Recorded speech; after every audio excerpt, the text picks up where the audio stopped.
इयत्ता 7वी संतवाणी भाग 2. मुलांनो, संत कान्होपात्रा ही महाराष्ट्रातील थोर संत कवयित्री. विठ्ठल भक्तीपर अभंग रचना करणाऱ्या कान्होपात्रा या इसवी सन 15व्या शतकातील वारकरी संप्रदायातील एक महत्त्वाच्या संत कवयित्री होत्या. सोलापूर जिल्ह्यातील पंढरपूर जवळच्या मंगळवेढा येथे त्यांचे वास्तव्य होते. मुलांनो, आपण संत कान्होपात्रा यांचा अभंग वाचून आणि समजून घेऊया.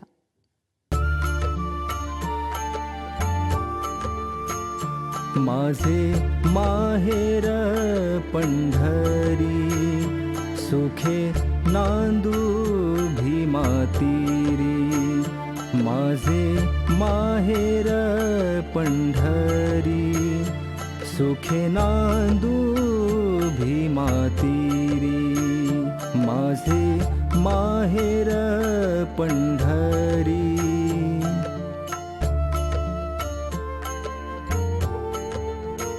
येथे आहे माय बाप, हरताप दरुशनी.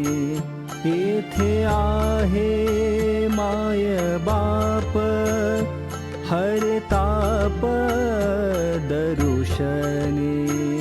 माझे माहेर पंढरी.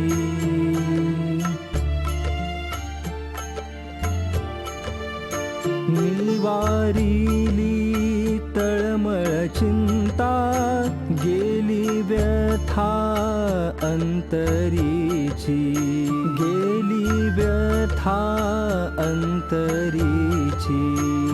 माझे माहेर पंढरी.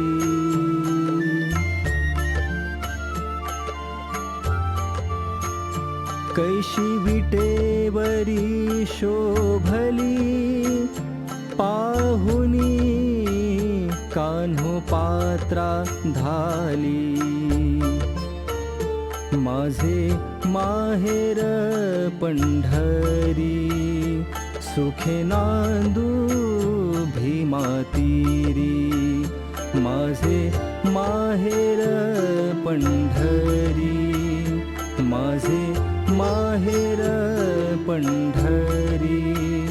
माझे माहेर पंढरी.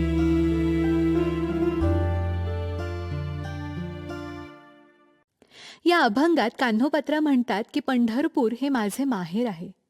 भीमा नदीच्या काठावर मी सुखाने नांदते आहे. येथे माझे आई वडील आहेत. विटेवर उभ्या असलेल्या पांडुरंगाच्या दर्शनाने माझी सगळी विवंचना दूर होते. पांडुरंगाने माझ्या मनात असलेली चिंता, वेदना आणि अस्वस्थता याचे निवारण केले आहे. माझ्या मनातले दुःख दूर केले आहे. त्यापुढे म्हणतात की माझी विठू माऊली ही कशी विटेवर उभी आहे आणि ती किती शोभून दिसत आहे. मुलांनो, विठू माऊलीचे हे रूप पाहून संत कान्होपात्रा संतुष्ट झाले आहेत. त्यांना फार आनंद झाला आहे.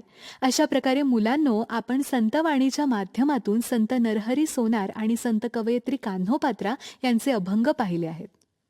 श्री विठ्ठलाच्या दर्शनाला येणाऱ्या वारकरी आणि विठ्ठल यांच्यातील नातं कसं असतं हे या अभंगातून आपल्याला समजते.